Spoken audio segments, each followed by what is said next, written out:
قرآن کریم کے اندر اللہ تبارک و تعالیٰ کا ارشاد ہے، یا ایھا الذین آمنوا علیکم انفسکم لا یضرکم من ضل اذا اہتدیتم، کہ اے ایمان والو تم اپنی فکر کرو، اگر تم راہ راست پر رہو گے تو پھر وہ لوگ جو گمراہ ہیں ان کی طرف سے تمہیں کوئی نقصان نہیں پہنچے گا۔ اس آیت کریمہ میں اللہ تبارک و تعالیٰ نے ہم مسلمانوں کی ایک بہت بڑی غلطی اور ایک بہت بڑی خرابی کی اصلاح فرمائی ہے۔ خرابی اور غلطی کیا ہے؟ خرابی یہ ہے کہ ہم لوگ دوسروں کے عیب کو تلاش کرنے میں، دوسروں کی خرابیاں بیان کرنے میں، دوسروں کی برائیوں کو دیکھنے میں ہر وقت لگے رہتے ہیں، دوسروں کو پر تنقید میں، دوسروں پر طعن و تشنیع میں ہر وقت ہماری زبانیں کھلی رہتی ہے۔ ہم ہر وقت یہ بات کرتے رہتے ہیں کہ ہمارے معاشرے کے اندر فلاں خرابی پائی جاتی ہے، ہمارے معاشرے کے اندر حلال و حرام کی تمیز ختم ہوتی جا رہی ہے، سود عام ہوتا جا رہا ہے، ہماری حکومت فلاں غلط کام کر رہی ہے، ہمارے علماء کے اندر یہ خرابیاں پائی جاتی ہیں۔ گویا کہ دوسروں کی تمام خرابیاں، دوسروں کے تمام عیوب ہم کو نظر آتے بھی ہیں اور ہم ان کو بیان بھی کرتے ہیں۔ لیکن اللہ تبارک و تعالیٰ قرآن کریم میں ارشاد فرماتے ہیں کہ اے ایمان والو، دوسروں سے زیادہ تم اپنی فکر کرو، اپنی اصلاح کی کوشش کرو، کیونکہ جب قیامت کے دن ہوگا، جب اللہ تبارک و تعالیٰ اعمال کا حساب و کتاب لیں گے، جب اللہ تبارک و تعالیٰ سوال فرمائیں گے،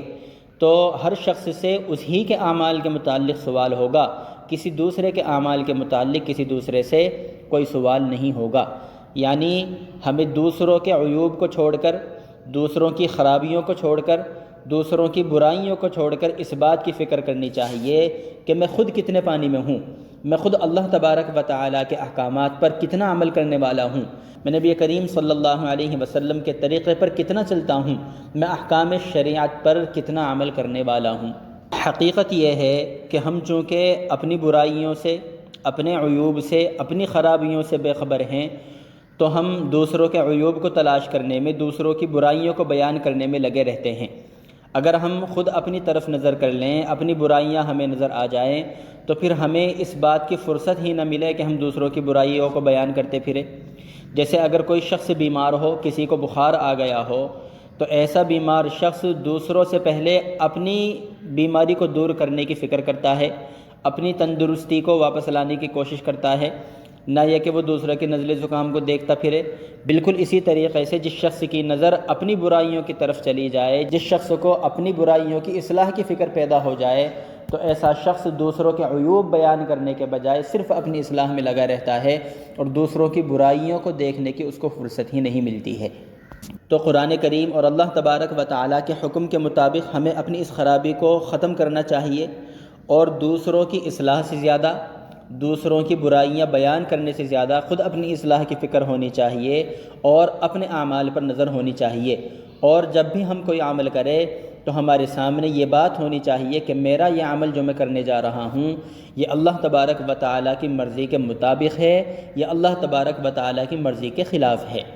اور یہ پتہ کیسے چلے گا کہ ہمارا کون سا عمل اللہ کی مرضی کے مطابق ہے اور کون سا عمل اللہ کی مرضی کے خلاف ہے؟ اس کی جانب بھی اللہ تبارک و تعالیٰ نے قرآن کریم ہی کے اندر ہماری رہنمائی فرمائی ہے۔ فرماتے ہیں لَقَدْ كَانَ لَكُمْ فِي رَسُولِ اللَّهِ أُسْوَةٌ حَسَنَةٌ، کہ نبی کریم صلی اللہ علیہ وسلم کی ذات عالی کے اندر ہمارے لیے بہترین نمونہ اور بہترین اسوہ موجود ہے۔ یعنی جب ہم پر کوئی حالات آئیں اور ہم کوئی عمل کرنے جائیں تو ہم نبی کریم صلی اللہ علیہ وسلم کی زندگی کو اٹھا کر دیکھ لیں کہ نبی کریم صلی اللہ علیہ وسلم کے دور میں اگر کوئی ایسا واقعہ پیش آیا ہے، اگر ایسے حالات پیش آئے ہیں،